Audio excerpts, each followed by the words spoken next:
rise. Oh, yes, the listening skies. Let it resound loud as the rolling sea.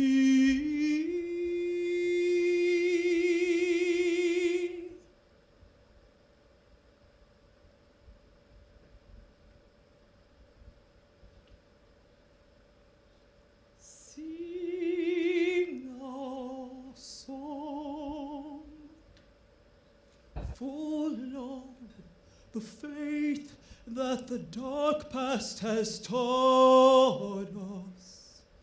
Sing a song full of the hope that the present has brought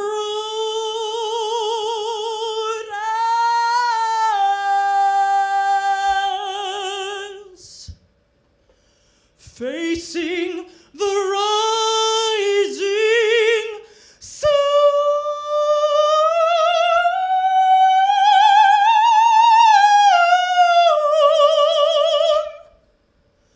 Of our new day begun.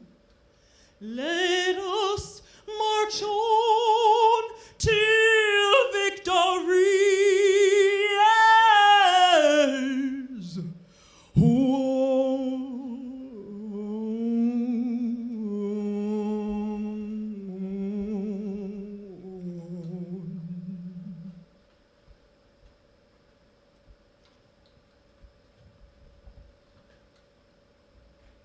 Stony the road we trod, bitter the chastening rod, felt in the days when hope unborn had died.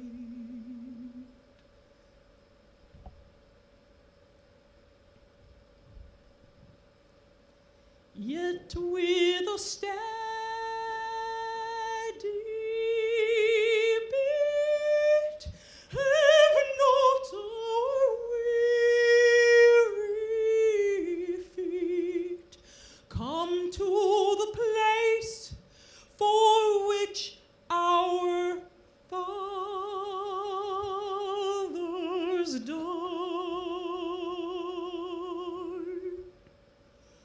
We have come over a way that with tears has been watered. We have come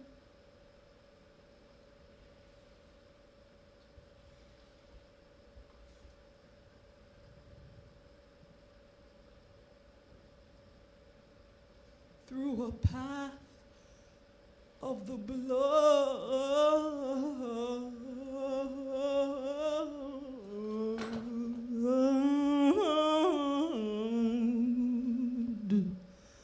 of the slaughtered.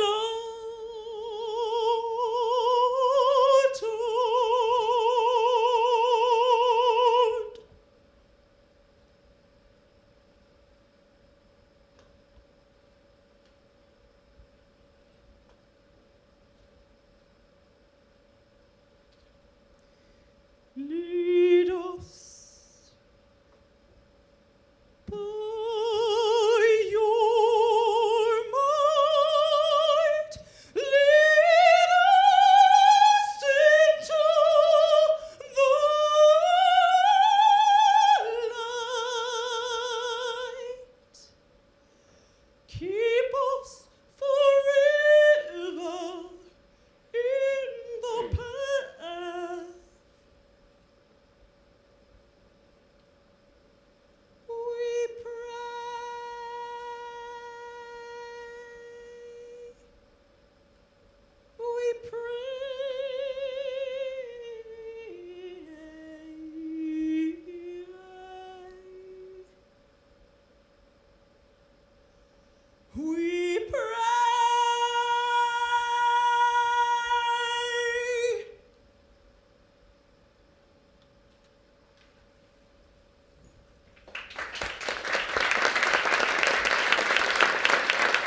Hello, hello, hello. Hi, and thank you for coming. Welcome to New York Live Arts, Live Ideas 2018 Radical Vision. I thought that was my line, because those were the easy ones should be mine, but anyway, take it, go for it. Okay. Well, I am Bill T. Jones. I'm Janet Wong. Yes.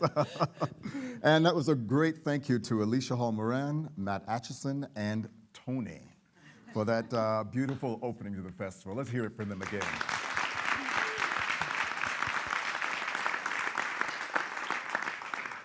Well, when Bill T. Jones, Arnie Zane company merged with the legendary Dance Theater Workshop, I thought that one thing we might bring to the house was a way of extending sometimes some of the most provocative things that we saw movement-based artists doing on stage.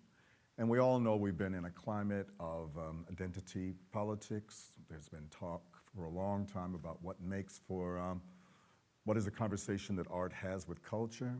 And I thought that sometimes it would be good to just sit and think about the climates, think about some of the questions, and that's where the Humanities Festival idea came from. Live Ideas is our annual festival of arts and ideas, and Radical Vision is our 6th edition. This year we're looking at the institutions or pillars that uphold democracy, asking how they are doing, how do we protect them, and how can we make them stronger. We'll have 5 days of activities, panel discussions, public readings, workshops, a Democracy Ball. They're very proud of that in the office here. Democracy Ball, and of course, performances. So please come back to other events and continue the conversation online using the hashtag MyRadicalVision. Yeah. And we want to take this opportunity to thank the people who have worked tirelessly to make this festival happen. First of all, to thank our co-curators. Are you guys there? Brian Tate of the Tate Group. He's a culture maker, I think. Over there. Hi, Brian. And also Roger Berkowitz. Are you there? Do I see you? Roger Berkowitz is the director of the Hannah Arendt Center, and Hannah Arendt Center is also our partner for this festival. And we also would like to thank our team at New York Live Arts. Too many names to name. Actually, there are not that many. They're fierce and they're essential to making this all yeah. work. And also our Board of Trustees, Advisory Council, and everyone who supports us. Please join us in the lobby afterwards for a glass of wine and continue the conversation. So, oh, you don't need a mic. With that, we would like to bring on stage our keynote speakers, Sherrilyn Ifill and Lawrence Lessig. Would you please join right us? there.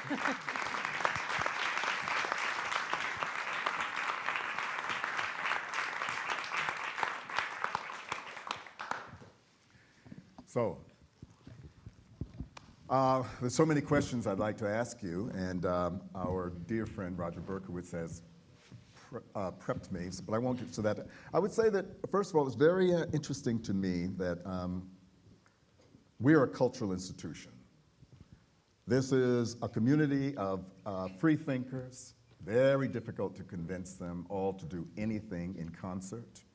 And yet, this is a we moment, we. So, when I say we shall overcome, I think I understand something. When I say we the people, I think I understand something. And maybe you could elaborate on that distinction in a moment, but first, I have to read your bios. Sherrilyn Ifill is the 7th President and Director Counsel of the NAACP Legal Defense and Educational Fund. Ms. Ifill is a longtime member of the LDF family. After graduating law school, Ifill served first as a fellow at the American Civil Liberties Union, and then for 5 years as an assistant counsel in the New York offices where she litigated voting rights cases.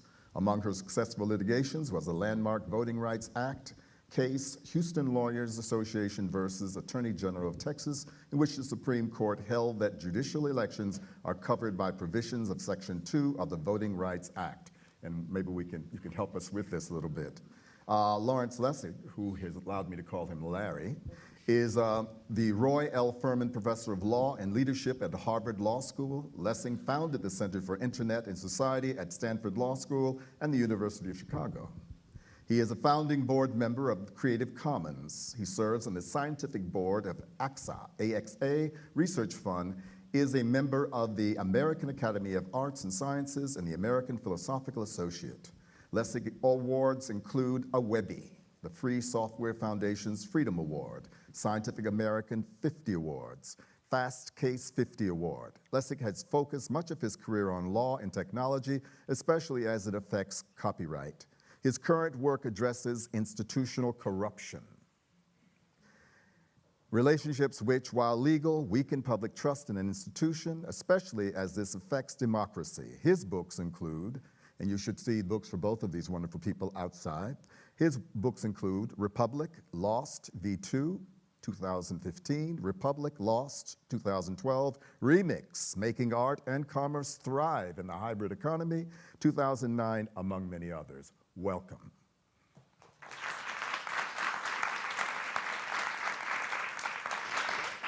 So back to the question before I dive into the suggested questions of my much more educated associates.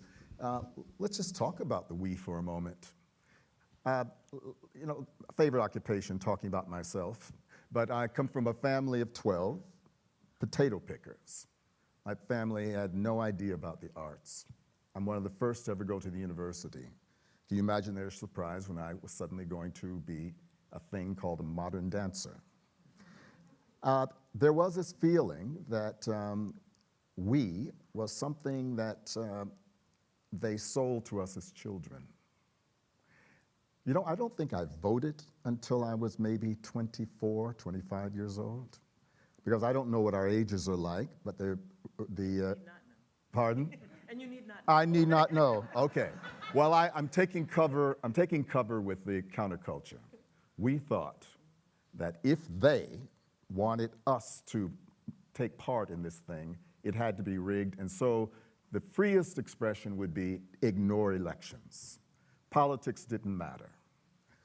Fast forward, a career in the arts. I'm getting a call from the Guardian newspaper, maybe 15, 20 years ago. They were polling various engaged artists around the globe. Can art really be political? And now here we are sitting in this bastion of new work being made, and we're doing an entire week talking about the question of democracy. So it's a great opportunity for me to learn. Why should I care? And I hope that tonight's conversation will lay the groundwork for the whole week. Shall we return to my we question? We. Why couldn't it have just, we love the American Civil Liberties Union, but there was something very special about having a person who deals with the law, but is coming from the point of view of a traditionally, how do I call it, African-American organization. And the we of the activism, the anti-corruption that you speak of, has no skin color. I am looking for a way to believe again in the conversation that connects us all, as they taught me in grade school. What about this we question? Well, so let me start, because we forget just how radical the statement, we the people, was. Because at the moment that became the frame for the American people, it was because they needed a way to grab back power from a corrupted and failed government.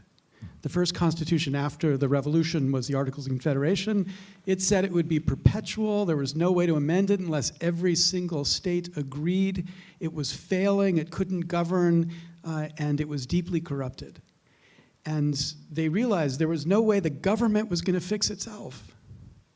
So they gathered together and they put this phrase that said, we're going above them, and it's we who take back the power and give it to a new government, flawed in many, many deep ways, but the point was it's a celebration of our power against them. But I think we look at it now as a kind of part of them. And I think one step towards recovering something that we can feel as a democracy is to recover the sense of its radical claim to power, which is a power separate from the power of a government. Mm-hmm. Is it fair to say we shall overcome and look at you? Well, it's actually fair to say we the people and look at me because, of course, that original articulation of we the people did not imagine that I would be part of that we at all. And yes, as a woman and as an African American. So radical though it may have been, it was also quite reactionary, right? And imagined that there were a whole set of people who could be described in mathematical terms as 3/5 of a person. So here's where it gets, for me, kind of hit the rubber meets the road. So I lead an organization, the NAACP Legal Defense Fund, founded by a man named Thurgood Marshall, who was the most amazing civil rights lawyer of the 20th century, became the first African American Supreme Court justice. When Thurgood Marshall was doing his earliest cases in the 1930s and the 1940s and the 1950s even, he was litigating and challenging and bringing cases in order to make the words of a constitution that did not really contemplate him be true to what they said they were. And so to do this work, to be a civil rights lawyer, especially to be an African American civil rights lawyer, you have to like suspend disbelief. You have to decide that you are part of the we, regardless of what the intentions are of the way in which those words are being interpreted and understood. So after the Civil War, right, to correct those flaws, we have 3 amendments to the Constitution, and we need 3 amendments just to ensure that a person like me is a person, right? Is 5/5 of a person in this country. And so we need the 13th Amendment to end slavery. We need the 14th Amendment to say you are equal under the law and you're entitled to due process and you're a citizen if you're born here, in ensuring that all newly freed slaves would be citizens. And then you need the 15th Amendment that you can't abridge the right to vote based on race or color or national origin. And so you have these 3 amendments that you need to correct that we, to correct the flaws in the exclusion of that we. And then thereafter you have, with the exception of a brief period of Reconstruction, this long period in which even those 3 amendments are turned on their head and African Americans are denied that participation as the we, right? The African Americans living through from about 1877, I would say until 1965, when the Voting Rights Act is finally passed, are not full citizens in this country, even though the words are there. But the people who are fighting, this is before the Civil Rights Movement. Thurgood Marshall's bringing his first cases in 1935, when he challenges the exclusion of black people from the University of Oklahoma Law School in Tulsa, Oklahoma. He represents a woman, an African-American woman named Ada Sipawell, who applied to the law school. They wouldn't accept her because she was African-American. They tried the case, and after the first day of trial, they're starving, because Marshall was working on the case. It hadn't occurred to him that he couldn't eat in the cafeteria of the courthouse. And he says to her at the end of the first day of trial, okay, well, tomorrow, I'll try the case, you bring the bologna sandwiches. But that's how he managed to kind of ease his way through it, right? I mean, you could just stop right there and march on Washington, right? But he's got a goal in mind of what he wants to accomplish. And in order to do that, these men and these women, the Thurgood Marshalls and the Constance Baker Motleys and all those lawyers in this period are fighting for a world that doesn't exist. It's an imagination, it's a vision in their head, and they make it real. They make it real through this process. Great, well, fantastic. So then can we, for the purposes this afternoon, can we put, since it's about everybody's Constitution, it's about everybody, because I'm trying to get to what you have said, and quite eloquently in TED Talks and various things, the number one issue facing us right now as citizens is this question of corruption and in politics. So that has no color. That struggle, can we put race aside then? Can we just now talk as we, citizens who are concerned about our democratic situation? Well, so I hope we don't put race aside. So you're right. I think the number one problem is the corruption of this democracy. It's the fact we don't have a representative democracy. In any number of dimensions, we don't have a representative democracy. From the way votes get suppressed from voter ID systems, to the way votes get suppressed through gerrymandering, to the way we elect our president that throws away 52 million votes in the last election because they don't happen to come from swing states, to the way we fund our campaigns. These are all ways in which we don't have a representative democracy. But I don't want race to be put to one side, because what we need to fight that is the sense of moral indignation that I think the civil rights movement demonstrated most powerfully when it fought for the right to vote and the right of equality. And I think that one advantage that movement had over the struggle we have right now. Advantage? Advantage was there was never a moment in Thurgood Marshall's life where he wondered whether the system was treating him equally. Right? It was clear at every moment that the system was not fair, and that motivated people to fight. African Americans first, but of course others too, who said this system is unequal and we're going to fight for that equality. This system we have right now, the inequalities are so many and complicated, and they're invisible in so many different ways, and people kind of go through life just thinking we have a democracy. But we have no democracy in the sense of a system that represents us equally. And so what we need is that same sense, that same moral outrage to somehow motivate us. And I find the best way for people to see it is to look back at our fathers and brothers and sisters who fought for equality, because that's the fight we have to find a way to revive right now. So I have to push back on your framing, Bill, and agree with Larry's thesis, but from a different perspective. So we can't put race to the side, because everything that Larry described about the way we elect our presidents, the use of the Electoral College, all the structures that he described that are so problematic and that make this not a true representative democracy, all were powerfully influenced by race. We're all powerfully influenced by the attempt of the southern states to continue to have power while not counting black people as 5/5 and allowing them to vote and participate in the process. So much of the structure of our government comes from the compromises that were made around race and the effort to continue chattel slavery and the effort to continue white supremacy. So we can't look at those structures as though they just came down from the sky or as though they were neutral and now suddenly recently they've been corrupted since Citizens United. No, at their very base, they were founded in order to do a walk around these issues of race. So that's number one. Number two, one of the reasons that for our own strength and vitality, we should not put aside the issue of race is because the issue of race is the canary in the coal mine. The way you can tell whether your democracy is strong and sound is not by looking at it from the perspective of how the lives of people for whom it is doing well, right? Look, you've got to look at those who are most marginalized, those who are on the bottom, and then you look at how the democratic structures are working for them. So if you're African American and you're in Alabama, how's voting working for you, right? So if you're a gay person and you're trying to get a wedding cake in Colorado, how's it working for you?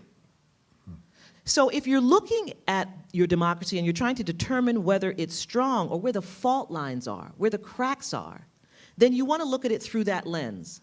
And what civil rights work does is that's what we do 24/7. We look through the lens of those who are the most marginalized, and so we have something to tell you about the strength of your democracy. We're not surprised that it's not a representative democracy. We're not surprised that there's corruption. We're not surprised that there are people who are marginalized. We're not surprised that our political system is broken. Why?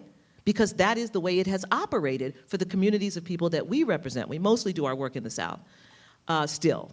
And so I think there's the desire to put race to the side that I very often hear, I think, is losing an important and critical diagnostic tool for our democracy. because that's how we know where the fault lines are, and those fault lines are the warning signs. We're in the middle right now of a catastrophe, but all of the signals were there, and all of the cracks and fissures were there being played out in minority communities and so forth, that's now affecting everyone. Well, thank you for schooling me, both of you. But you understand the impulse right now is how do we get to a place where we can, because you've mentioned gender, sexuality, do I need to say hashtag Me Too, women? There's so many factions wanting to, in some ways, organize the conversation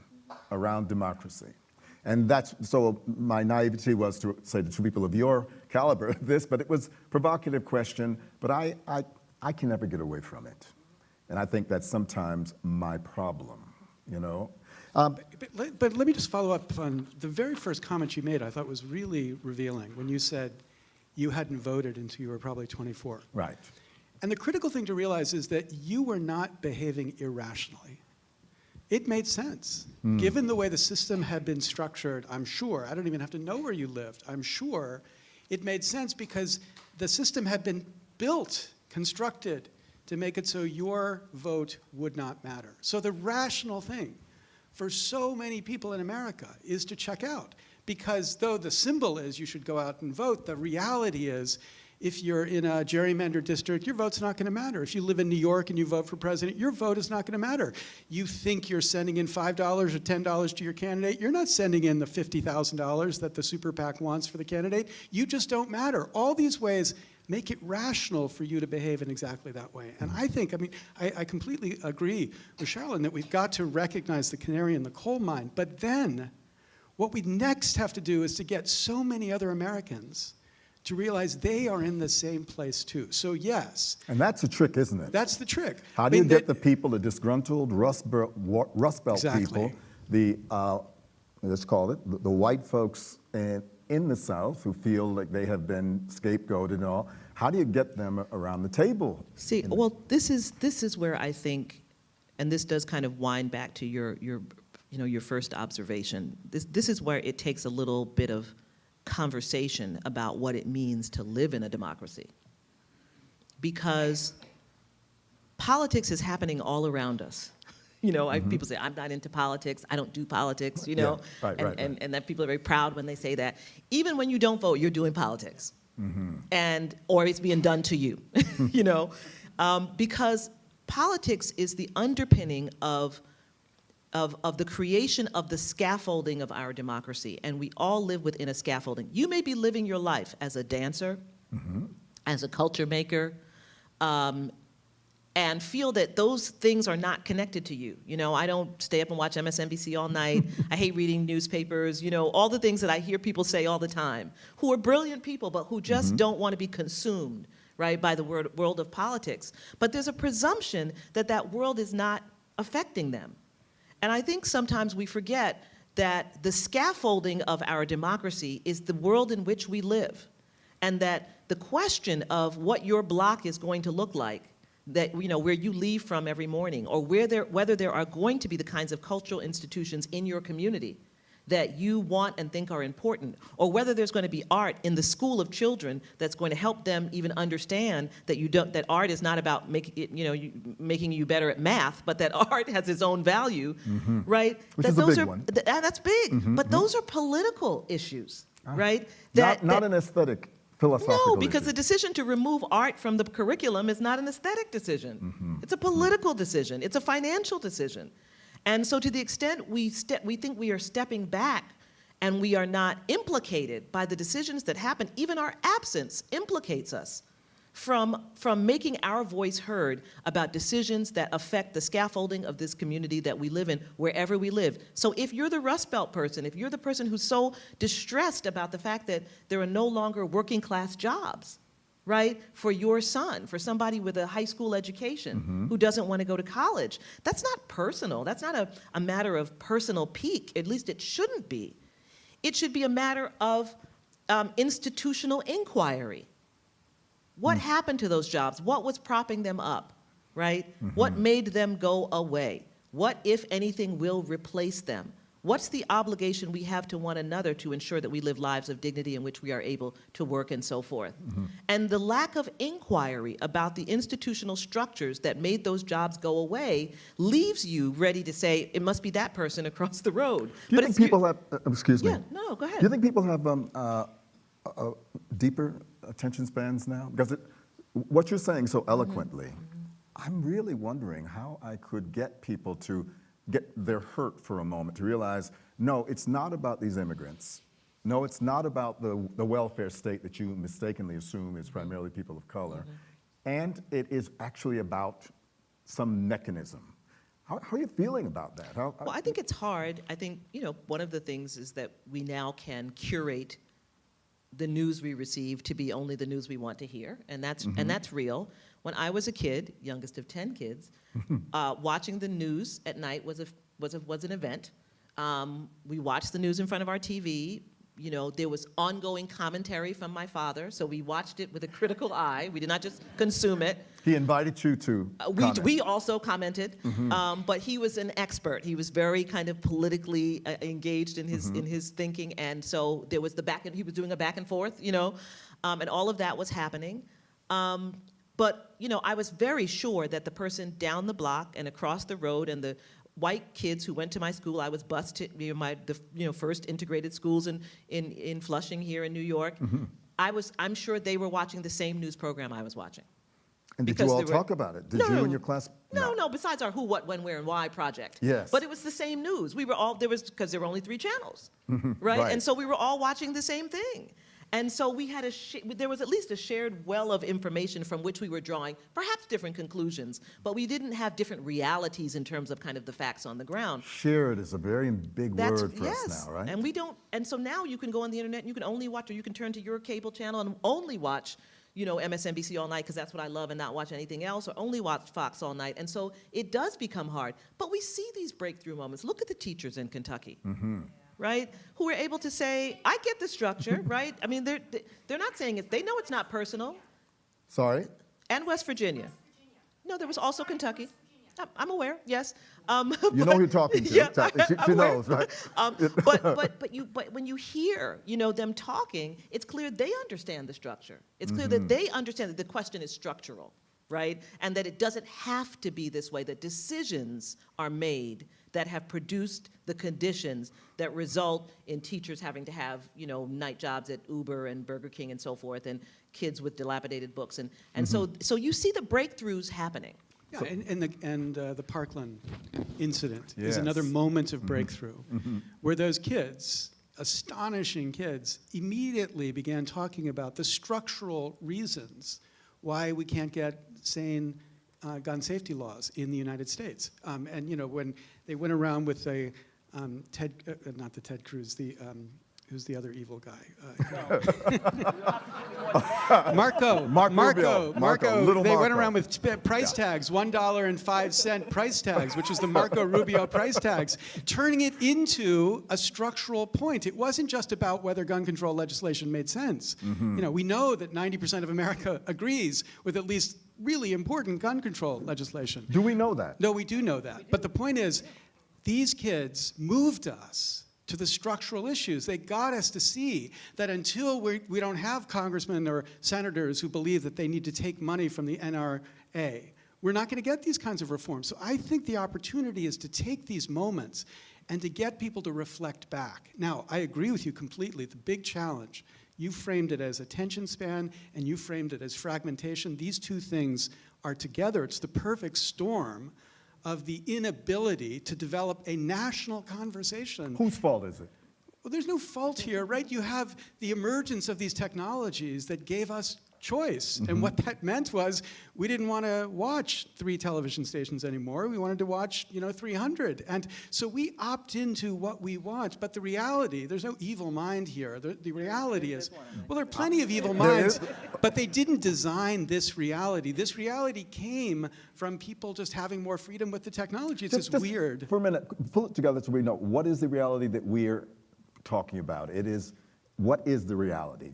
that we're talking about? Well, so there's a really fantastic work called Post-Broadcast Democracy by this Princeton guy named Marcus Pryor. And what he shows is that in this period that Sherrilyn was talking about, television really constituted American democracy. And what it did was to educate all sorts of people on the same stories about what was going on.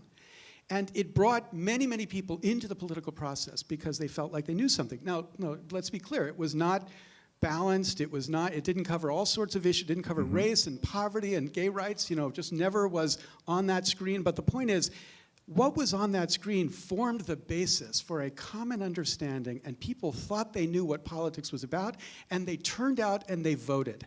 Now, when we moved to cable, as Marcus shows in this amazing empirical work, we moved to cable and then into the internet, people increasingly opted out of that common conversation. They opted into what they wanted to be watching. They felt less empowered because they didn't think they knew really what there was.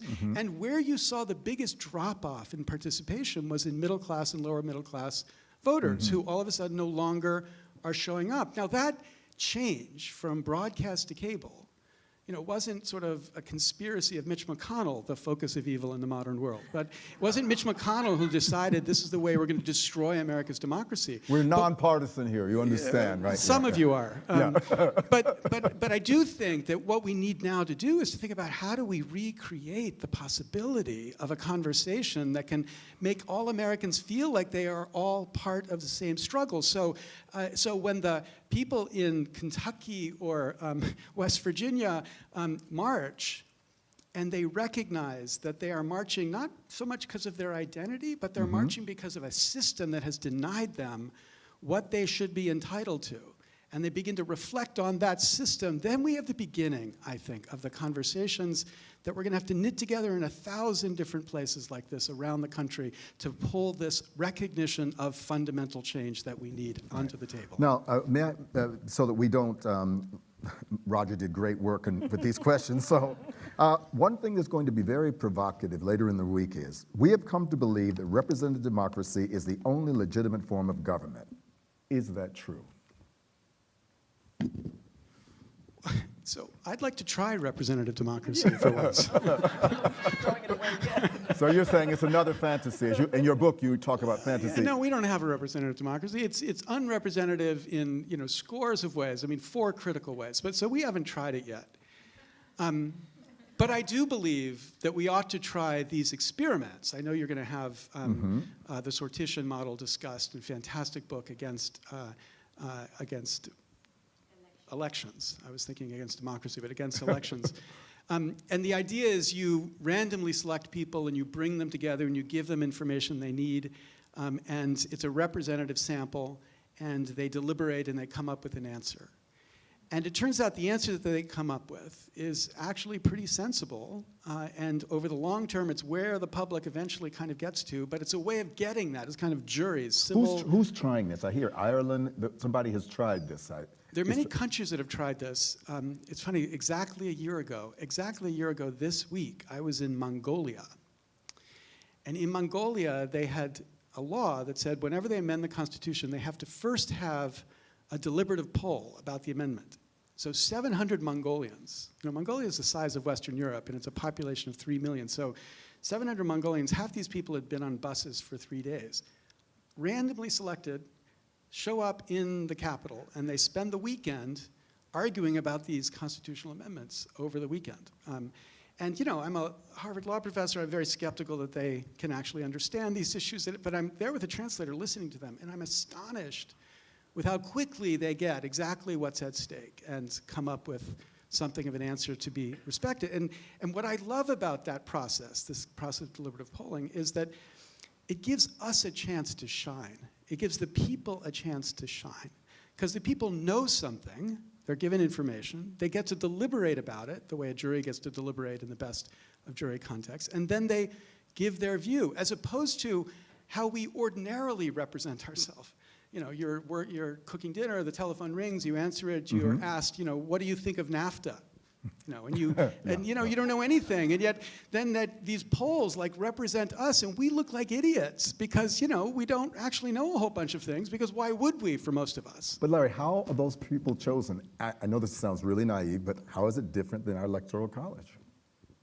Well, the electoral college has no connection to representativeness. Nothing at all. But these people are chosen. This is actually an idea that was birthed by a guy named Jim Fishkin. He's out of Stanford. He's done scores of these over the last 40 years, 20 years.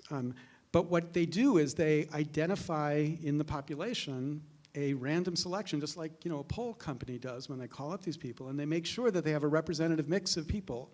So this group had a perfectly representative mix, a few more women than they should have, but perfectly representative mix, including demographic, income and profession, and they make sure that they show up. That had the highest turnout in the history of what he had done. Like 85% of people who were supposed to be there showed up. It was in Ulaanbaatar in Mongolia. But the point is, this has happened in many contexts. It's happened here in the United States. Texas runs these every year or every 2 years to understand energy policy. They randomly select Texans to come together and deliberate about energy policy. Randomly select them? Yeah, they randomly, determine the population. They call them, they recruit them, they pay them to come down and spend the weekend there. They spend the weekend talking about these issues. They are paid. They're paid to participate. They're not paid what they should be paid, but they're paid to participate. So, I'm all for experiment. First of all, let's do representative democracy. That's, first We'll and foremost. That, right? Let's do that first and figure out whether we like it. Take it out for a spin. And I'm really all for experimentation. Maybe that's, one of the moments that we're in where, we're all looking for new, we're looking for resets, which is, I think, exciting. But here again, I hate to be the skunk at the garden party. If you know what I know about how juries deliberate and the role that race plays in jury deliberations in terms of who's in the room and what the pressures are of that deliberative body, if I think about the ways in which we have been so fragmented and the ways in which even the words we hear have multiple meanings depending on who we are and where we come from and what we think the implications are, we are so far out to sea at this moment in our fragmentation that I have real questions about a process like this that is not customized to recognize that reality. And ignoring that reality and suggesting that we can begin from first principles in a way that doesn't implicate issues of race and class and so forth, I think stands the possibility of replicating those things. So I love the framework of the idea, but then I think there has to be some really intense and hard, honest, clear work about the ways in which our differences and the deep embeddedness of how those differences influence what we think about, including when we're polled, then it's hard for me to imagine how we kind of move to this new iteration. I would like to see us be very serious about what it means to be a citizen in a representative democracy and what it means to be a part of public life, which is kind of the thing I'm most interested in at this moment, and which I think is the answer to the question that you were asking about fragmentation. Because what has concurrently happened with all of the things that Larry talked about in terms of the move from broadcast to cable, and by the way, these were not neutral things. There were evil interests that undermined the kind of rules that were in place to ensure that different jurisdictions had to have certain kinds of voices on the air, that you could not have these over-monopolies that controlled the airwaves and that controlled media, that ensured that there had to be minority media in certain places. All of those things were decimated and began to be decimated beginning with the presidency of Ronald Reagan. So there were actual things that were changing media long before cable took everything over. But that being said, it's also been the erosion of public life and the elevation, even as a matter of narrative, of that which is private as being better. What do you mean by the public life, the erosion of public life? I think we're going to get to that later in the week as well. But could you talk to us? I think this is the issue. I think this is the fracture. Public life is the part of life that compels us to recognize that we are all part of a thing called democracy and that we're all existing and working and living underneath and within the scaffolding that I was talking about earlier. And we experience public life when we are compelled to interact with each other in certain kinds of public places in which we are dependent upon one another. And so we establish a set of norms that make me invested in you, even for the moment that we're together, right? So we're invested in each other right now. We're right now exercising norms. Larry's not speaking into my mic. I'm not drinking from your water bottle, right? Not because it's illegal, but because there are just kind of norms of how we engage in this space, and because we're doing something as public actors. We get on a subway with people we don't know, people from all different walks of life. We are cheek by jowl, and there are rules about how you stand over somebody, and they're not written anywhere, right? About when you sit down and when you stand up and when you should get up before your stop, and if you're falling, what you should say. And by and large, we respect those rules. But there are institutional public spaces also. There's the public park. There's the public university. There's the public library. All of these are places that were constructed and that were created and that were the incubators of a sense of public esprit de corps and a sense of citizenship, of being a democratic citizen. But if you look at what has happened over the last, certainly 30 years, we have denigrated everything that which is public. And here I go again. One of the ways we've been able to denigrate it is that we've been able to attach race to it. And so when people think about public transportation, right, as opposed to driving your own car, not talking about New York now, I'm talking about the rest of the country, right, where if you want to raise taxes for mass transit, for public transportation, people kind of know what that means. You want to raise money to improve public transportation in Baltimore? No. You want to raise a gas tax to build a highway in Baltimore County? Yes. That people know what that means, and there's a racial connotation to it. When people think about public schools versus private schools, right? We've attached something to this that has made public something that is diminished, as opposed to us being at our highest level, at the place where we can most express ourselves and walk into ourselves as democratic citizens. And instead, we believe that the private school and the private college and the private car and the private prison and all of the private stuff is somehow better, and that there's not a consequence to us having privatized significant parts of American life and removed our investment from the public. So when we talk about the public schools, when we remove our investment from the public and decide everybody can kind of do their own thing, and there's a democratic cost to that. There's a consequence to that we all will face. And I do think this is a place where there's almost a bit of a blind eye to it in New York, because this is one of the places where we have some of the most robust public life. We've done it too, don't get me wrong. But in New York, there is this way in which we commune with each other publicly because we have to. But when you get out of this country, out of this city, and I moved from New York in 1993 to go teach at University of Maryland in Baltimore, and so I was living in a kind of secondary American city without a real mass transit system and so forth, and I could begin to see how privatized the lives are, and how that affects your ability to understand that the choices that are being made, the political choices that are being made, are all seen through this private lens, and we have become disinvested from one another and from building and strengthening the private space, which is where democracy thrives. And so I do think that is the other issue that has happened over this period of time. And until we begin to reverse that, we are really headed to a cliff in terms of democratic engagement, because there has to be a strong sense of the public in order to support what Larry's talking about. So absolutely true. But let's think what's driving that. And obviously what's driving that is economic inequality. And what's driving economic inequality, what people miss is driving economic inequality is government policy. It's not just that the government is not helping middle class or lower middle class people the way they used to before. It's actual decisions by the government that increase the inequality by helping the super rich. So this fantastic book, The Captured Economy, which has got some there's two authors, one's a libertarian author, but the point they make in this book is this is not just about our government not mitigating, it is about our government taking affirmative steps to create the inequality. And that inequality manifests itself in the desires to produce the private life, my private schools for my kids, all these things that begin to spread this gap between. And then, so then I ask, well, what is it that leads the government to take steps to increase inequality? And the answer is the people who pay the piper, So now we're talking about money and corruption. the people who pay those pipers Right. are calling that tune. So when you're trying to, remember the tax giveaway, the $1.6 trillion tax cut that Congress passed at the end of last year.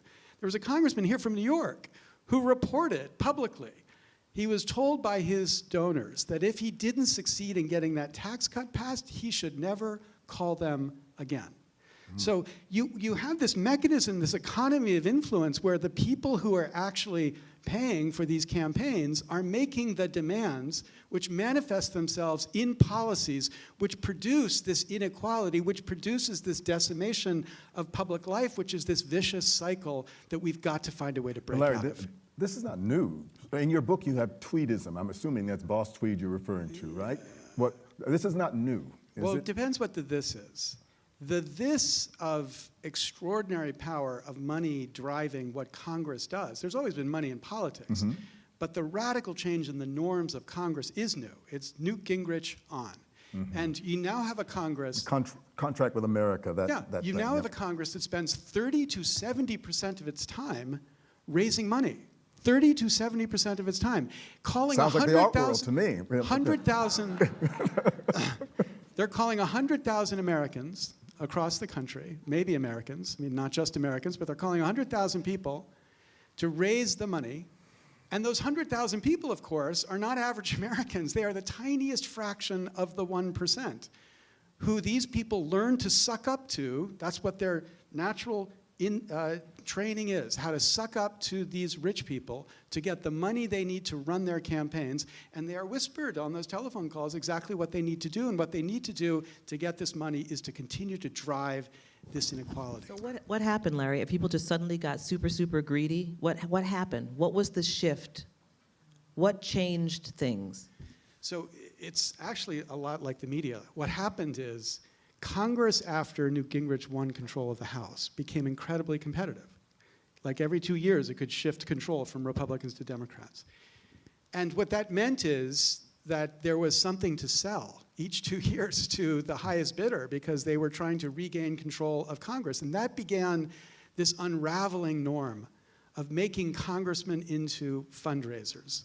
And this was the beginning of this change in the dynamic of what went on in Congress. You know, if you talk to people who were there in the 90s, early 90s, they'll say, you know, we would sit down, we'd have a policy meeting, we'd talk about policy. Now they sit down and all they talk about is, have you met your target for the fundraising goal? They hand out committee chairmanships on the basis of whether you've met your fundraising targets. The people who get the best chairs are the people who've raised the most money. It has completely inverted the ability of the institution to do its work because you've turned them into these rats who are doing nothing but trying to figure out how to flush the money into the So system. in the golden era, who got the best chairs? Well, I mean, I don't believe in golden eras. I think we've had problems in our democracy all the way back. Right, this is my feeling. But in another age, you know, it was allocated by seniority in committees, and those committees, many of them, you're on committees because this is something you know something about and you care something about. Now, I don't think we've had a great democracy ever, but we've had a better democracy. We've had a democracy that could create the EPA under a Republican president. We've had a democracy that, you know, could pass a complete reform of taxes with Tip O'Neill and Ronald Reagan working together. We've had a democracy where the sense of what Congress was an institution to actually solve problems. But now we have a democracy where, you know, money actually likes the fact Congress can't solve problems except for tax cuts. Because if it can't solve problems, it allows this incredible private wealth to continue to expand. Well, just to double back for a moment, we have not had a representative democracy. So what was the democracy that allowed us to have an EPA under a Republican? What was that one? What was that? So it was not as controlled by money. So if you talk to congresspeople from the 1980s, you know, they would say there's 6 months where all we did was worry about getting reelected. But you know, there was a year and a half where we governed. That was what we did. Now, the fundraising game starts the day of the election, and it goes until the next election. There's just no moment where there isn't this focus on that. I only want to jump into, because I think that diagnosis is right, but I think there's just something missing that I feel compelled to add, because I do worry that we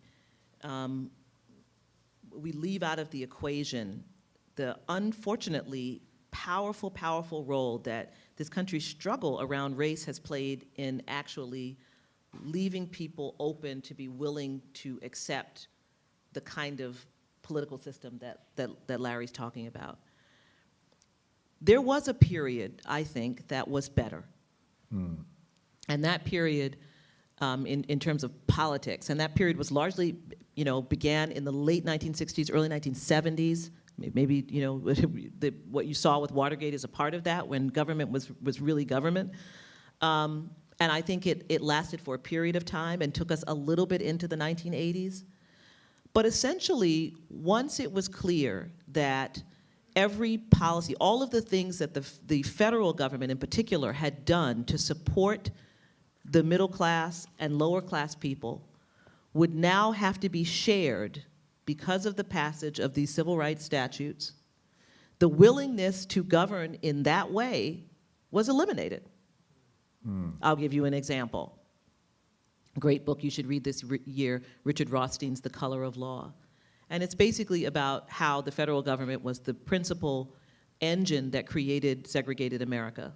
And I encourage you to read the book, because I do think one of the things we do with race, which is why we think we can put it to the side, is that we forget that it exists in the physical landscape of every place in this country, particularly in the North, where federal government policy controlled housing, and where the federal government made housing be segregated even where it wasn't segregated. So it's beginning with the insuring of mortgage loans in the 1930s.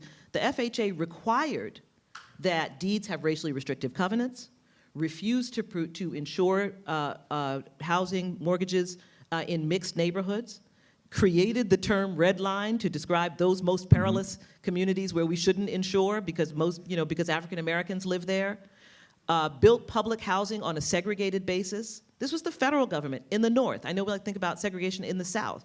So they created this landscape.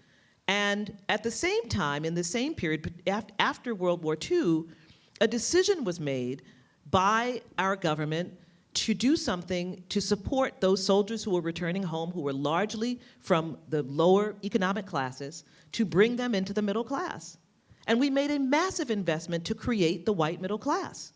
We had a GI Bill, we had, which provided education and housing support. We provided all of the support to create the white suburbs, including the tax breaks for developers who were creating whites-only suburbs like Levittown. We created the interstate highway, a massive investment of money to create the ability to actually live in the suburbs. White flight. And all of this allowed white flight and allowed white people who otherwise would not have been middle class to be middle class. Now, that's a decision that was made and carried through with policy, and money was there to back it up.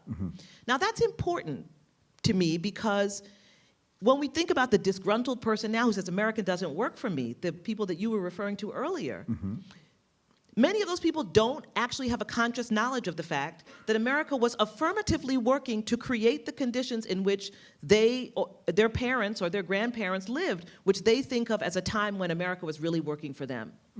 And the decision not to do that, the decision to do that or not do that is policy.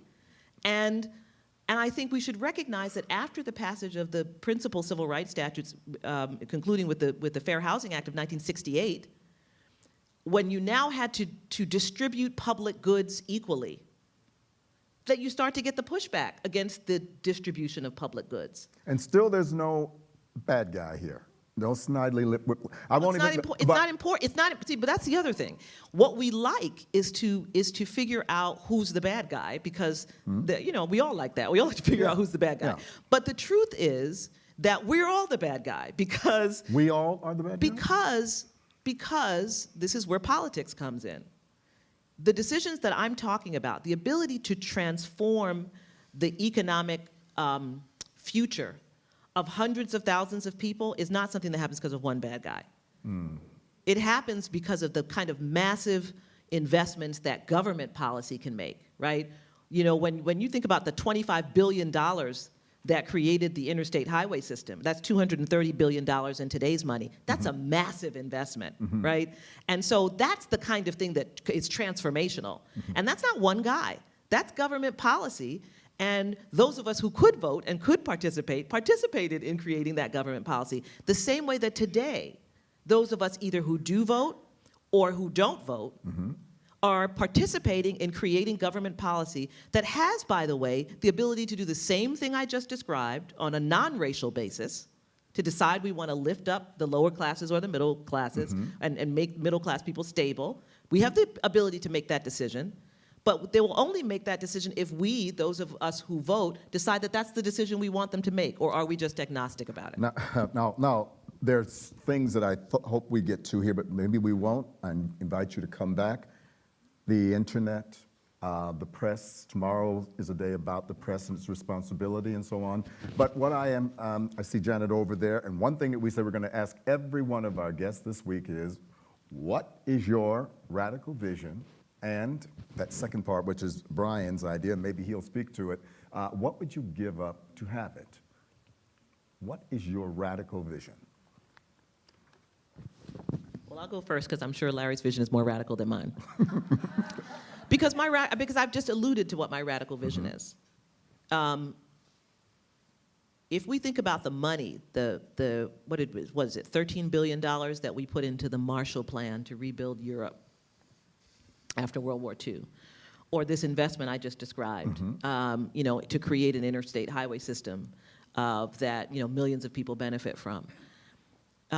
We have the ability to make huge, big, colossal, game-changing investments in this country. And we make them all the time.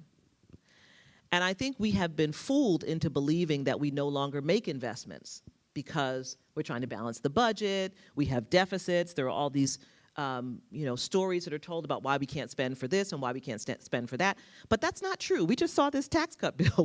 We have the ability to make huge decisions that move money and that move investment. And so is investment. It's investment. And the reason that I think it's so powerful and important for us to think of it as investment is because when we make these decisions about where we're going to invest our money, we are implicating all of the issues that I care about and work on every day as it relates to race and equality and opportunity and so forth. The most important investment that we've probably made at a massive scale in the last 30 years has been in the criminal justice system. That's not just a system. Did it just spring up? Prisons just sprung up out of the earth? Court systems and the personnel to work in those court systems and the money to pay them and all the judgeships and the DAs and all of the apparatus and the police, all that goes into creating a criminal justice system that can support mass incarceration, that can move our prison population from where it was in 1966, about 250,000 people, to 2 million today. So what is the vision then? So the vision is that we imagine that we can do exactly what was done to create the white middle class, to support the rebuilding of Europe, to create a criminal justice system that produced mass incarceration that we never should have created. It was a bad bet. It was a bad investment. And that instead today we decide to make a different investment. And that instead we decide that, you know what, we're up for another big bet. We did criminal justice, didn't work out, was a mistake, recognize that now. And that now we work on the next investment, and the next investment is a massive investment in public life. You want to take up that second half of it, the Brian half, which is what would you give up to achieve it? All the amenities that privatized living gives you, not all of them, but many of the, it's driving your car. It's if there were a tax on the ability to drive your car into Manhattan, I don't have a car here, but to drive your car into Manhattan or drive your car into Baltimore, and I do. And instead you had to take the public transportation system because it was so expensive to pay that tax, I'd give it up. I'd give up the convenience of being able to park my car and know exactly that I'm gonna drive home and put my CD in and have create my own personal atmosphere on my commute in order to ensure that I was part of a public transportation system that contributed to the mobility of low-income people to be able to get to jobs, to be able to get home within an hour of their kids coming home from school, to be able to do all the things that a public transportation system, when well-run and fully invested, really can do. So I would be prepared to give up what are the benefits, the personal benefits of a kind of privatized living, right? Of if we were really investing in our public universities and we were ensuring that they were high quality and so forth, yes, that's where I would want my kids to go. That's where I want to teach. I taught in a public university. All of that, I think, is the exchange that we should be prepared to make for the kind of public investments that are going to support a healthy democracy. We have an unhealthy democracy right now. Let's let Larry jump in here. Larry, your radical vision, and what would you give up to have it? Well, so I would love to be able to get exactly what Sherrilyn's describing. But I think we have to work on building the machine that can get us that first.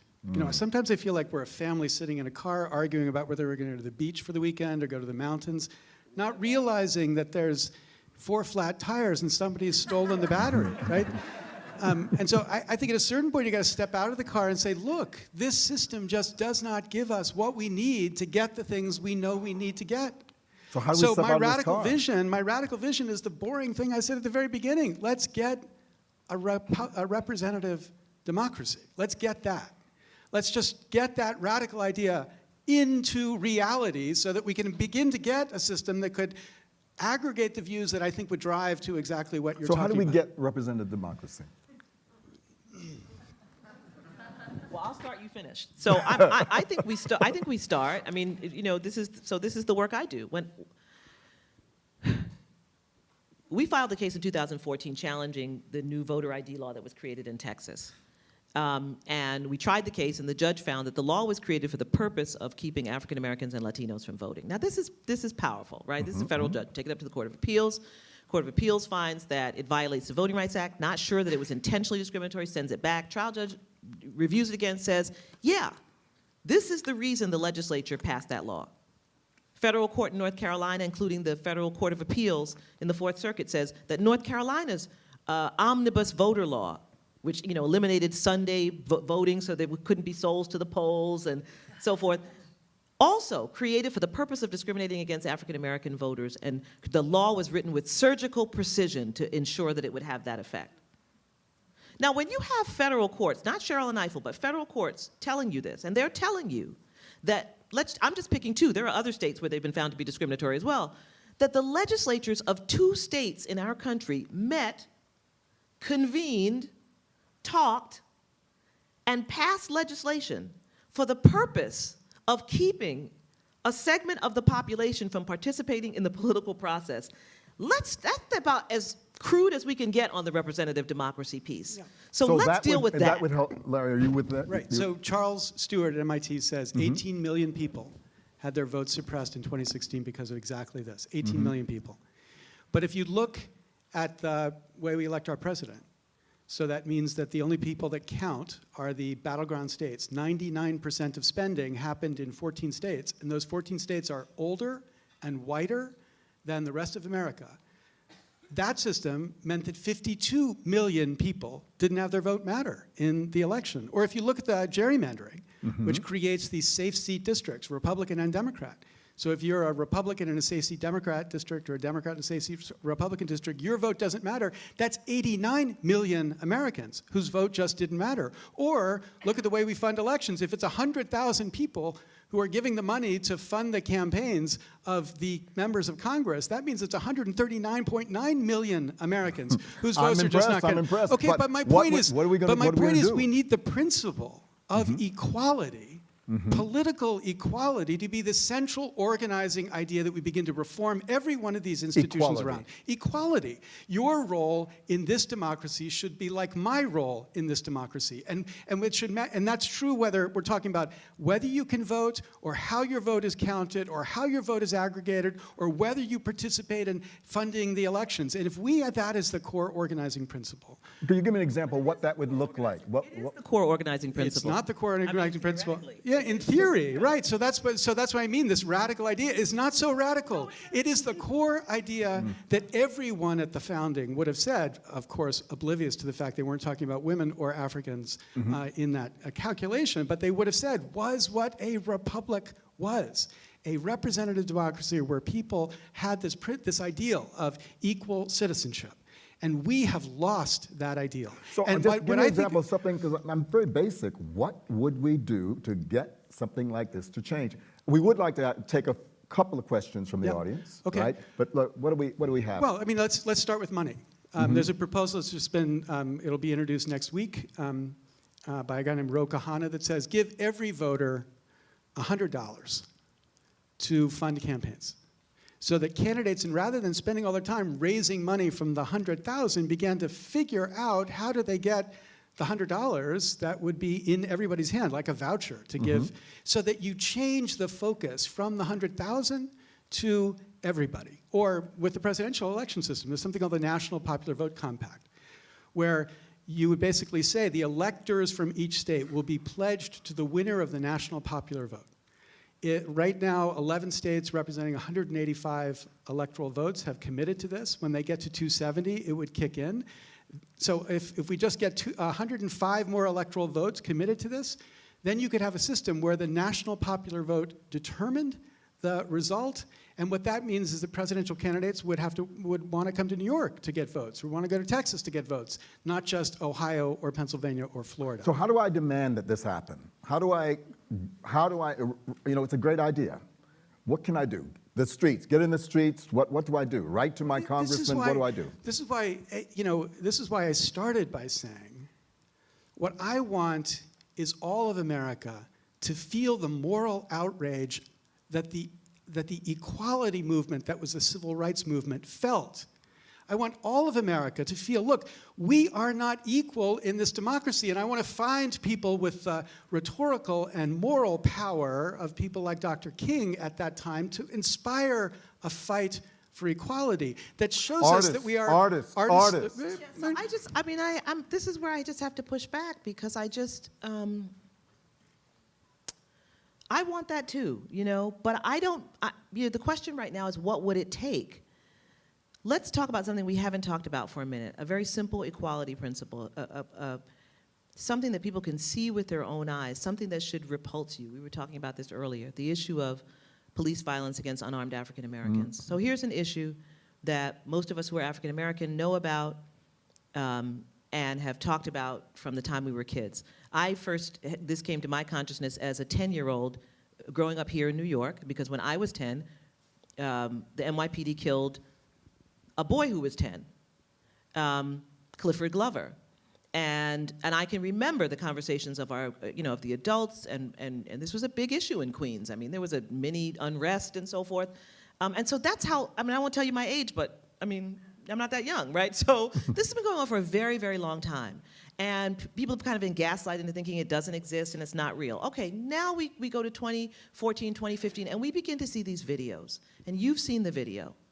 And we've all seen them as Americans. And maybe as American people, it's the first time that many people, millions of people, have seen someone killed in front of them when they saw Eric Garner in the city of New York choked to death. But what's your Sherrilyn? Where I'm going with this is he's asking for what's the trigger for the inspiration? The trigger in 1965, when everyone was sitting watching Judgment at Nuremberg, and CBS interrupted the show to show what was happening on the Edmund Pettus Bridge, and it was a turning point. It was a moment in which Americans said, hey, wait one second. Did it really happen that way? That literally Judgment, happened. Nuremberg, and then that literally Selma. happened. And then Selma, right? And it's like the who are we moment. Stranger than fiction. Stranger than fiction.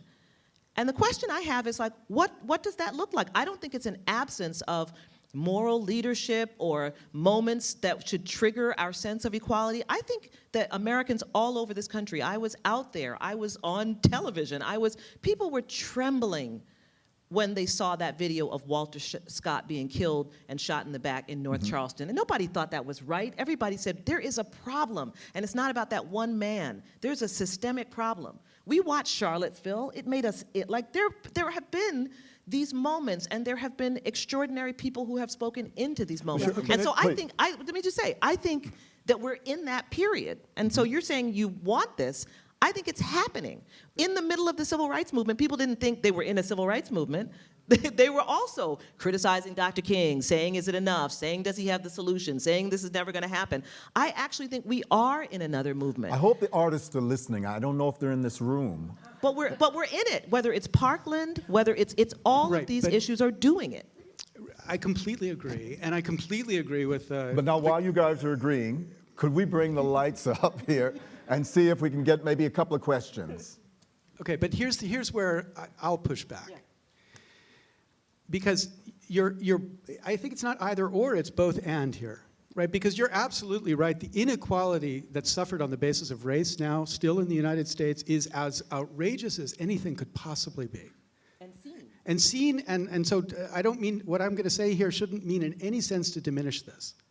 And somehow we have to find the ability of all Americans to recognize that inequality and want to do something to end it, and to end the violence and every other manifestation of it that has been produced by government action and whatever ever since the failure of Reconstruction. I completely agree with that. But I also think that we have to enliven in other Americans the sense that they too are unequal in this system. They too have to feel that this system is treating them it's not going to treat them as bad. It's not treating them as badly as it's treated African Americans, no doubt. I don't want to make an equivalence there. But they have to see not just that the fight for equality is to make sure black boys are not shot in the street. The fight for equality is so that the ordinary, every American can be in a democracy where they feel like their democracy represents them. That is a fight for equality too. And what I'm saying is we have to... Let's leave it there for just a moment. I see... Okay, go for it. Bjorn, yeah. Here's a microphone. I'm very interested in the panelists' idea. How do we reconcile the discourse that goes around the public with the fundamental, what to me is the fundamental sin of America, or one of them, which is this Horatio Alger myth. I'm sorry, one more time, please, the pro-racial. Horatio Alger. Horatio Alger. Sorry for my accent. Myth. I mean, the I will succeed, and the me and the success of the me is the preeminent value of the culture. So how do we reconcile that with an attempt to raise the consciousness for the public? Well, you start by telling the truth, which is there is no Horatio Alger story in America anymore. Indeed, there are lots of places in the world where there is a Horatio Alger story. It just isn't the United States anymore. It was for a period of time, and there was this, if there's a not golden but not quite so dark period where middle class was really progressing. But the first thing we've got to get Americans to recognize is that this myth is a myth. And we do not have that America anymore, and we need to figure out how to build it. And what Sherrilyn's talking about what to do to build it, I completely agree with. But it starts by recognizing somehow we've lost something central to this identity that I think. But the truth is also that the myth was created on the idea that the things I was talking about, Larry said, tell the truth, weren't part of what gave you that leg up, right? So you have to tell the truth about your Horatio Alger story. So I am the youngest of 10 kids. I went to law school. I dreamed of being a civil rights lawyer from the time I was a girl. The first time I met a lawyer was my professor in law school, right? So I didn't have any frame of reference. But there was this public support around our lives that allowed us to all move forward. We had a strong, public education, K through 12, public schools, loved it, loved school. You got that many people in your house, you love school. And there were, I could take my 35-cent token, and even though I got a job up in Harlem, I could still go to that job from Queens because I changed trains 3 times. But for 35 cents, I could make it to that job because there was a real public transportation system that could get you around. I had a sister and a brother who went to, City University of New York, and they could go, and the tuition at that point was registration fee was $85 a semester. We struggled every year to try to make the $85. My brother was able to join the public sector union, the Local 3, at the time because of the push of civil rights organizations to make those unions accept African Americans. And my brother, being able to be a licensed electrician and to work for years and years and years, he was the person, when I was accepted to Vassar College, who signed the promissory note for my student loan. That's how families were able to do it. Well, think about all the public pieces I've talked about. Right. We don't talk about that as the Horatio. We just talk about hard work. And I could tell you, I worked really hard, I studied really hard. Right. I sure did. But the truth is, It was the public infrastructure that allowed my family to support me and allowed me to succeed. I know, Larry, you didn't accept when I said there was a golden age, but it sure sounds like we're getting a little nostalgic for what it used to be. But rather than, let's see if we can take, well, yes, right there. Yes, please, Susan. Hi. I'd like to address my question to you, Ms. Ifill, because of the nature of the work you have done representing people who aren't, who come from all walks of life, I'm very sure. So I spent a year out in Harrisburg in an interesting area of almost all white people who worked 2 and 3 jobs, who burned wood, cut wood up in the hills to burn that so they didn't have to buy electricity, who are all, everybody had a gun in the back of the pickup truck, and that's okay because I can shoot. I knew how to talk guns with guys. And in that whole period of time, what I observed was a public education system that had cut arts first, then civics. This had once been, these were not Levitt communities. They were very individual. Folks had built their own houses. But there was a time when the veterans of World War II had hopeful manufacturing jobs. All this farm country was turning into little suburbs. Now in this moment, what is there is a vacuum, a depleted public education system. The largest employer in the region is the Army. Or you can be a salesperson or sell trucks or sell phones. Susan, what is your the question. Question. So okay. So having observed a real decimation of opportunity, the voices that have filled the gap are the NRA, which, because nobody's going out to visit, and in this isolated set of a large voting bloc, they don't know anybody who doesn't look like them and live like them, and they're scared. And they're very hospitable people who could be reached. So my question is, what's the practical thing to do?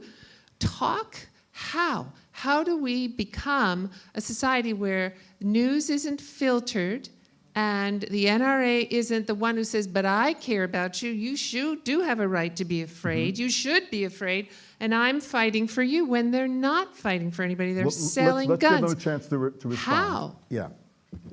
Well, I'm not sure if you mean at the personal or at the policy level. I mean, I do think at the personal level, I love what you just described because I know exactly where you're talking about. I spend a lot of time in Stewartstown and Shrewsbury, and my daughter went to Pitt, and so we spend a lot of time in that part of Pennsylvania. And I can recall when that part of Pennsylvania, in 2008, I remember driving through the neighborhoods and seeing all the Obama signs. I mean, they were also looking for answers. They were looking for something.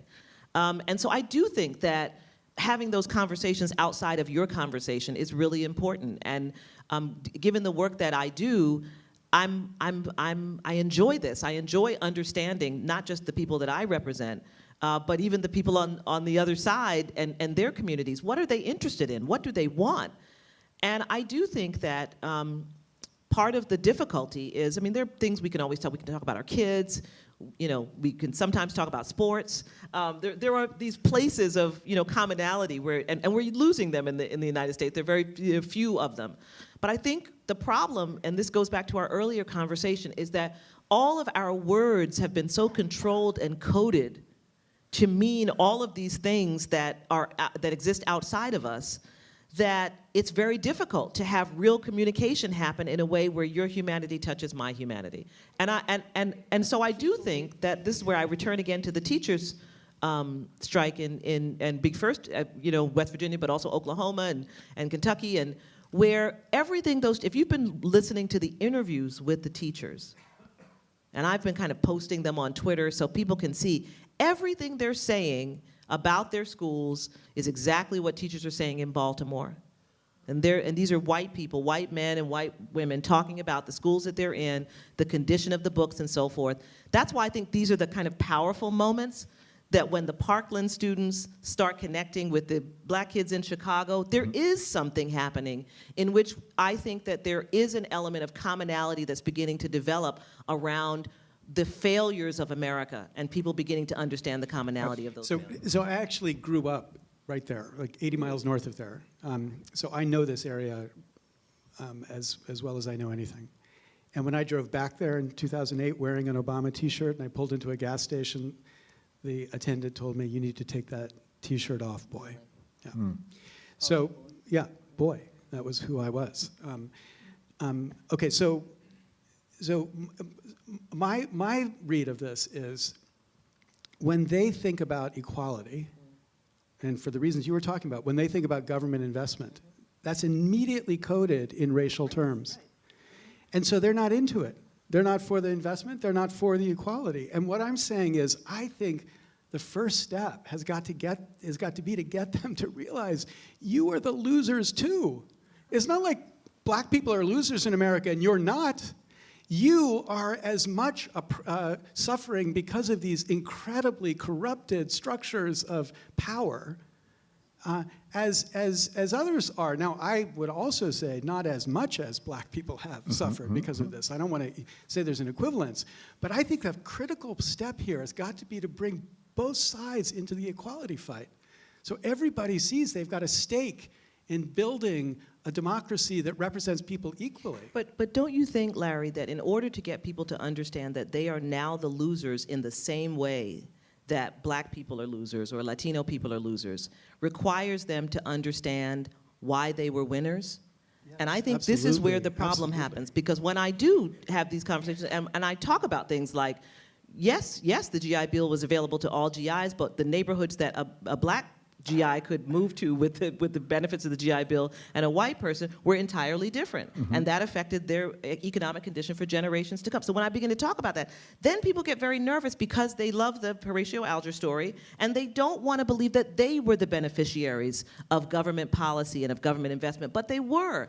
And without the understanding of how winners were created, it's very hard to get them on board to understand that they're both losers. And instead, people cling to the story that black people are losers because they don't want to work, because they don't love their children, because of whatever are all of the mythologies that are being fed to them. So this is part of why I think this gentle truth-telling is so important. It's basically may I, just for a moment, please. Brian, did he leave? Oh, I thought he wanted to say something. We're almost out of time. Can we get another? What would Lawrence give up? What would Larry give up?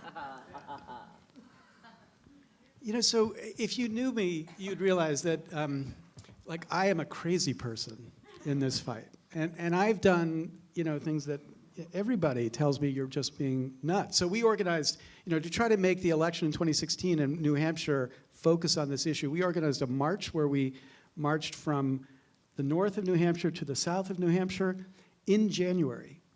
We walked 180 miles in January, 200 of us who did this march, going door to door, telling people, look, you've got to see this.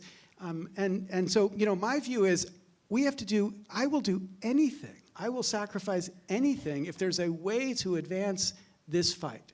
You know, everybody around me is telling me you're sacrificing a little bit, you're a little bit too crazy. You got to kind of dial it back. But I think this is the moment to be as crazy as we possibly can, because if we don't find a way to ignite, to light this recognition, then I'm terrified about where I understand. we go. How are we doing, Janet? Okay, 10 minutes. Janet. Could we have the microphone just for a moment, please? Here we come.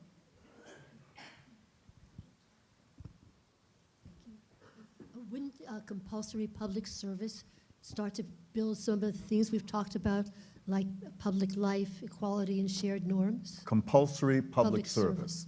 Yeah, I actually like this idea of some kind of AmeriCorps or something. You have to give a year, you know, 1 year of service of some kind to support your community, to build infrastructure, to serve in some. Because I do think we are, like, despite we're doing more flag waving and anthem worshiping than we've ever done in this country, and yet we are not connected to an idea of ourselves as Americans, as being connected as Americans. But I'm afraid what it sounds like is guilt tripping. No. This is. What do people hear? It's not. There's nothing guilty about it. It isn't, but it sounds that way. It's not. Right? I don't think it even sounds that way. I think we all live in a country. To be a patriot means that you serve your country, and that every American has to serve. Now, if you entered the military, you are free from this service because you're serving your country. But otherwise, when you graduate from high school or whatever, 1 year of compulsory service that you give to the country in a variety of ways. It's not skewed towards anything liberal or anything. It's just your service to the country.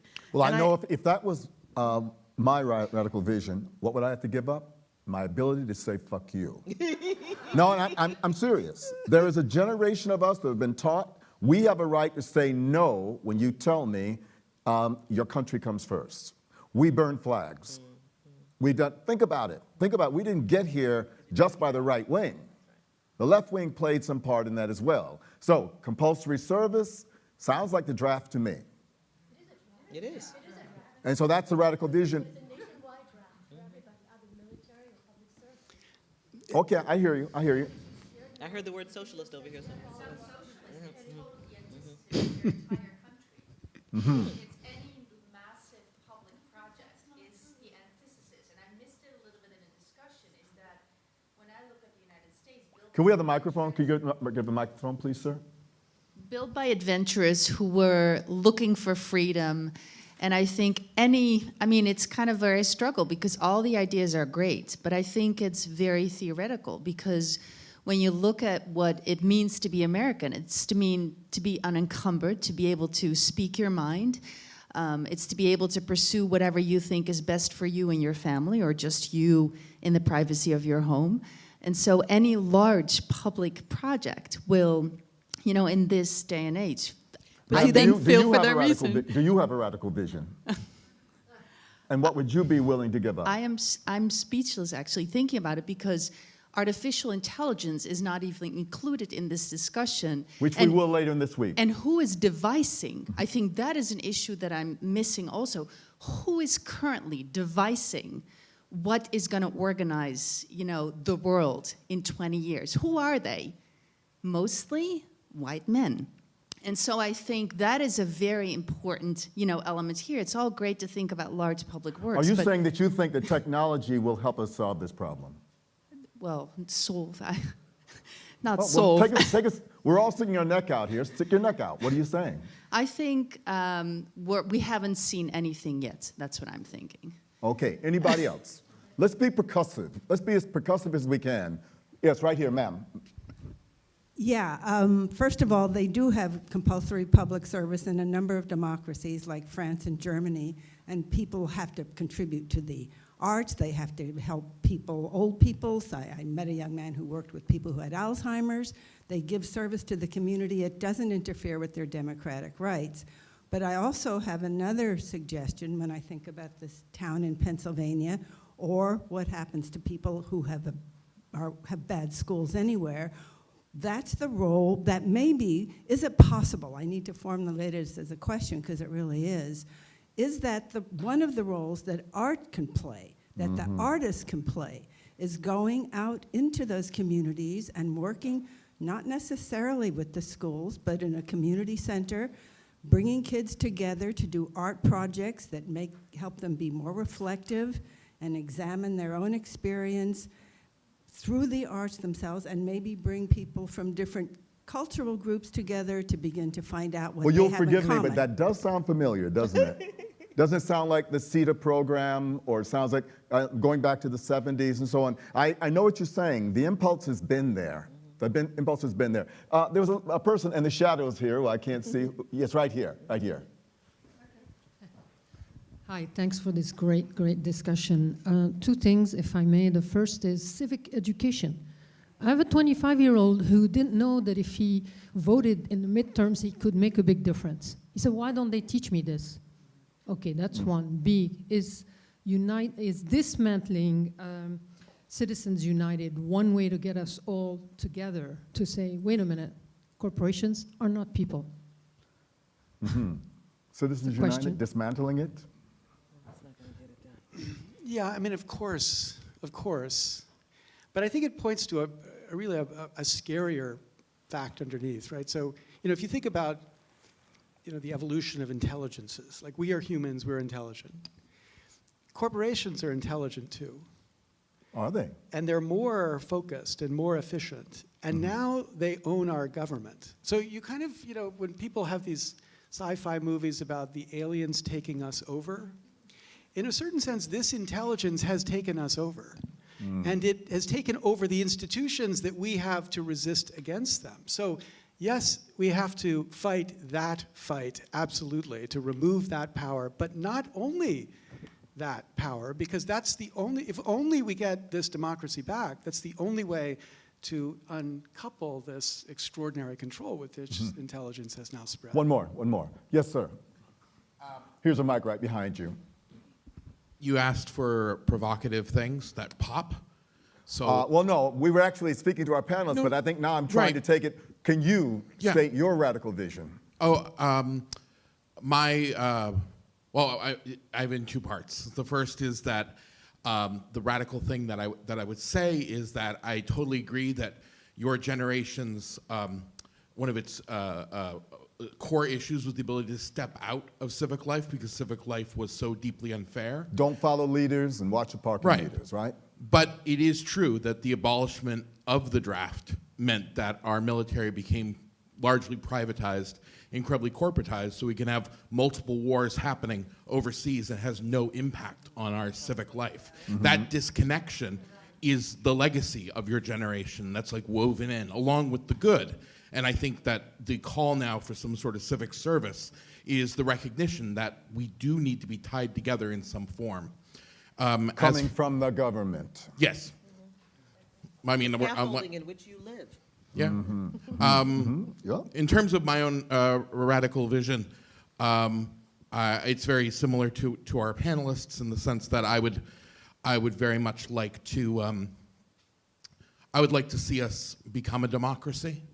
I would like the radical attempt to actually participate in a democracy, and I'd be willing. Represent a democracy that we thought we had, but we really don't have. Is that what you mean? Yes, maybe I thought when I was a child, but have not for a long time. And then what I would be willing to give up is the thing I think most of us need to actually give up to get it, which is I'd be willing to give up my delusions. I'd be willing to give up the delusion that we are in a democracy. You'd be willing to give up your delusions. Yes. Yeah. Can I just that's what I would add one piece that I think is really critical for those of us who are thinking about solutions? I do think one of the problems that has happened to us in civic life, even those of us who regard ourselves as active in civic life, is that we have become almost entirely myopically focused on national politics. And a lot of the work that we do at the Legal Defense Fund is really focused on local politics. And it really happened because when I was a young civil rights lawyer and first started going south, a lot of the voting rights work I was doing was around, helping African Americans be able to participate in county commission elections and town council elections and justice of the peace elections. And there were all these, officials that really controlled the lives of people in those communities. And that's where the power was. And for the most part, we have, as a nation, even those of us who regard ourselves as conscious in the political space, taken our eyes off of local politics. There's nothing that prevents probably anyone in this room from running for the school board, but you probably wouldn't even think of doing it. Most of us go into the voting booth. We pull the levers for the races we know. We pull the president, we pull the senator, we pull the governor, we pull the mayor. Maybe we know the city council member. Then it gets to judges and it says pick 3. We don't really know who they are, but we pick 3 based on the party. It says sheriff. Maybe the sheriff one's unopposed. We don't know who that is either. Maybe we pick that person. Think about all of the people who are controlling lives at the micro level and the way in which you really build political power, especially when you are confronted by the kind of behemoth of intelligence over the top and money that Larry is talking about. I always say if they're controlling top, you got to go low, right? Then you got to go local. and Sherrilyn, may I say, to remind people that on April 21st at 1 p.m., we have Hands-on Politics, a workshop with Zephyr Teachout, and as you know, she was the candidate for the governor. And she's going to be here to tell us what that's like and maybe to inspire somebody in this room to run for government. I think we have to stop right now. Thank you very much to our panelists.